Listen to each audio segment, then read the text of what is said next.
बिहार की राजनीति में आया एक बहुत बड़ा भूचाल, क्योंकि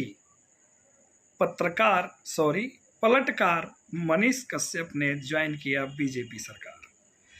तो जैसा कि आप सभी को ये सुर्खियां, ये हेडलाइंस, ये ब्रेकिंग न्यूज़ तो अभी तक मिल चुकी है कि बिहार के जाने माने यूट्यूबर या एक तरीके से कहिए तो राजनीति में हिस्सा लेने वाले एक व्यक्ति हैं जिन्होंने आज ही उस सरकार को ज्वाइन कर लिया है जिसका सच में पहले से ही वो समर्थक थे।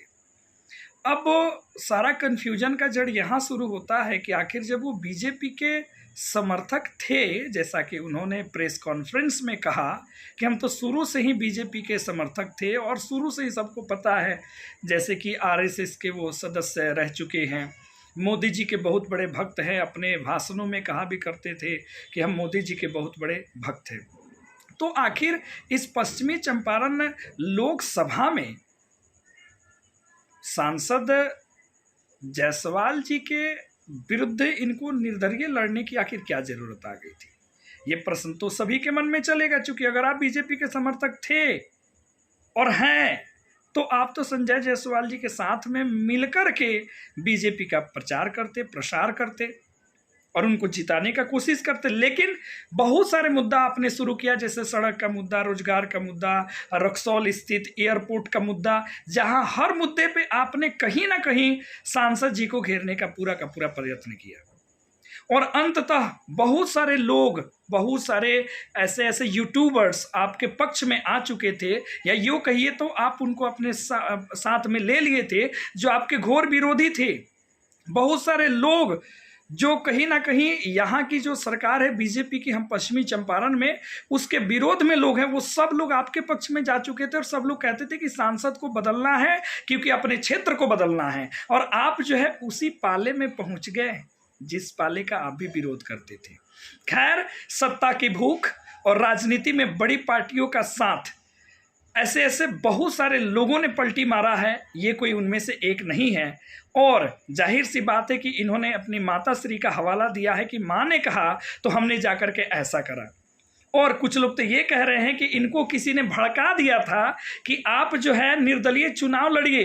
तो मनीष कश्यप भैया लाखों करोड़ों फॉलोअर्स को लेकर के और इतने बड़े मुकदमे से गुजरने के बाद इनको कोई भड़का दे, इनको कोई चढ़ा बढ़ा दे, ऐसा पॉसिबल बिल्कुल भी नहीं है। जो भी किए हैं बड़ी सोच समझ के और सातिर चाल से किए हैं। अब कुछ लोग जो हैं बिल्कुल नाराज हैं और कुछ लोग मन ही मन खुश हो रहे हैं कि जो भी बीजेपी का 10-12 हज़ार वोट यदि इनके कारण कटने वाला था, अब वो सारा वोट डायरेक्ट जाके गिरेगा सांसदी के पाले में। तो भैया मनीष कश्यप जी को बहुत बहुत बधाई, आप जीवन की इस पारी में आगे बढ़े। अब देखना ये है कि आप इस वर्ष तो पता, अब तो चुनाव लड़ेंगे नहीं, अब अगले बार या आने वाले वक्त में आपकी क्या स्थिति होती है और आप कहां तक राजनीति में पहुंचोगे। और बिहार को सुधारने की बात आपने करा था और आप, मुझे लगता है कि खुद सुधर गए या खुद बदल गए।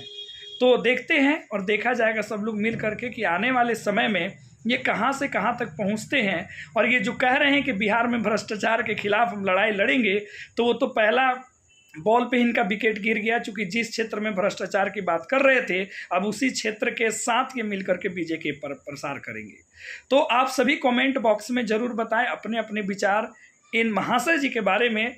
लेकिन हाँ, ये तो मानना पड़ेगा कि एक यूट्यूबर से इतने बड़े जगह पे पहुंचना कोई आसान बात नहीं है। इसमें लाखों करोड़ों झूठ बोलने पड़े हैं, संघर्ष करना पड़ा है, मेहनत करना पड़ा है, लोगों को धोखा देना पड़ा होगा, बहुत सारा, यही सारी तो बातें राजनीति है। क्योंकि राजनीति के गलियारों में कोई किसी का सगा नहीं होता है।